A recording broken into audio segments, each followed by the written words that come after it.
Assalamualaikum warahmatullahi wabarakatuh. Hai teman-teman semua, kami dari kelompok 7. Di video ini kami akan memaparkan materi tentang evaluasi hasil belajar. Belajar memiliki peran penting dalam mempertahankan kehidupan manusia, apalagi di zaman sekarang ini persaingan semakin ketat, sehingga kita dituntut untuk terus belajar seiring dengan perkembangan zaman. Oleh karena itu, untuk mengetahui apakah efektif atau tidak, maksimal atau tidak kita dalam belajar, perlu dilakukan yang namanya evaluasi. Apa itu evaluasi hasil belajar? Apa sih tujuan dan fungsinya?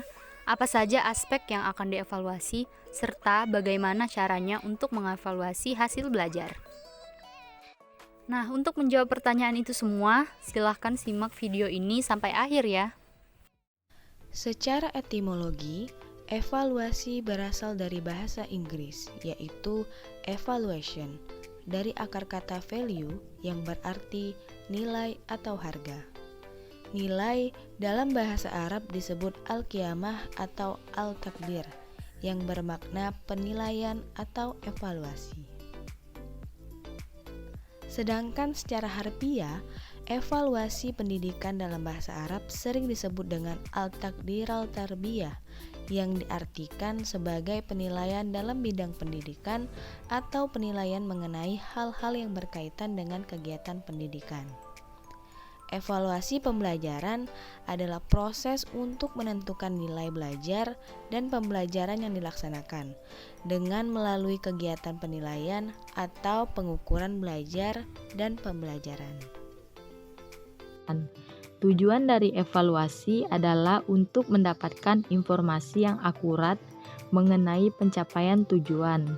Selain itu juga ada beberapa tujuan pembelajaran. Yang pertama, menilai ketercapaian tujuan. Jadi menilai ketercapaian ini biasanya dengan cara belajar siswa.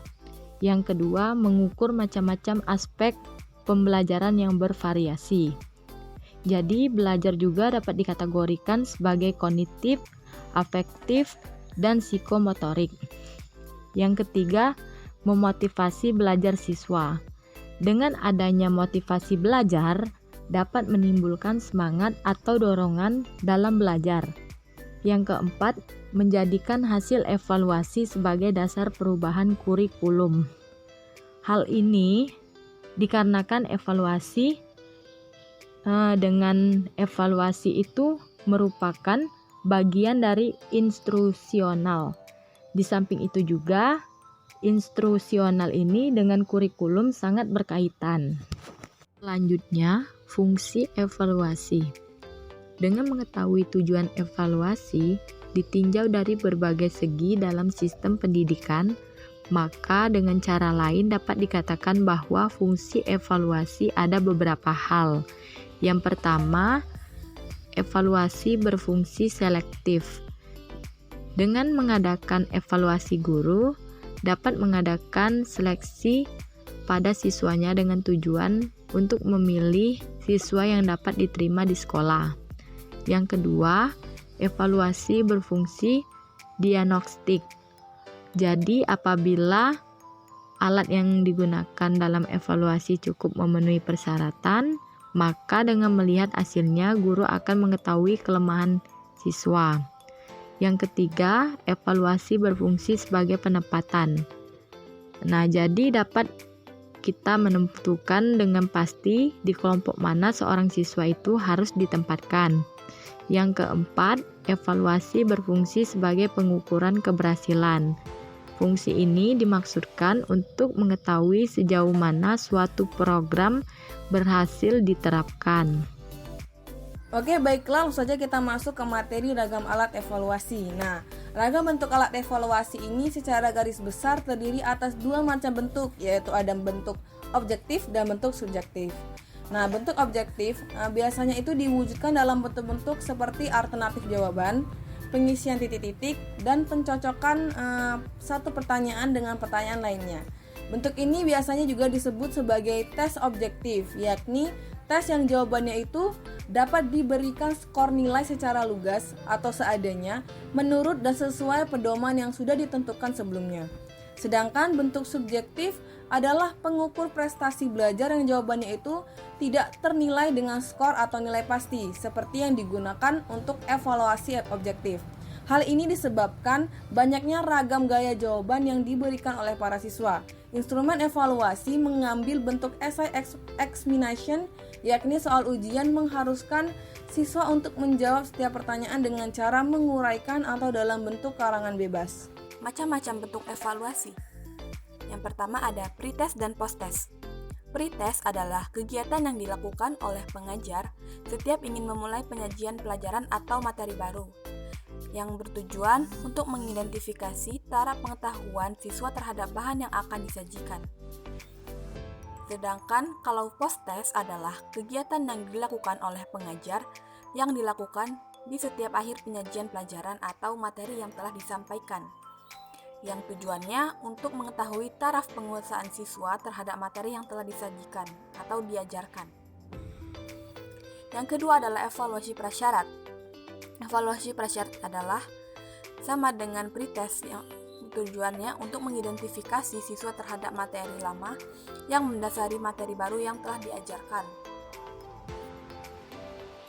Adapun contoh dari evaluasi prasyarat ini adalah penjumlahan bilangan sebelum memulai materi perkalian, karena penjumlahan merupakan prasyarat atau dasar dari perkalian.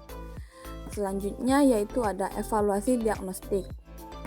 Evaluasi diagnostik ini dilakukan setelah selesai melakukan pembelajaran terhadap materi yang telah disampaikan, dengan tujuan untuk mengidentifikasi bagian-bagian tertentu yang belum dikuasai oleh siswa.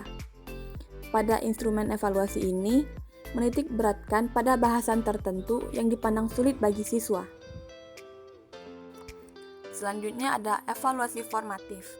Evaluasi ini dipandang sebagai pengulangan yang dilakukan pada setiap akhir penyajian satuan pembelajaran atau modul. Adapun tujuan dari evaluasi ini adalah untuk mengetahui penyakit atau kesulitan ataupun kendala belajar pada siswa. Selanjutnya ada evaluasi sumatif.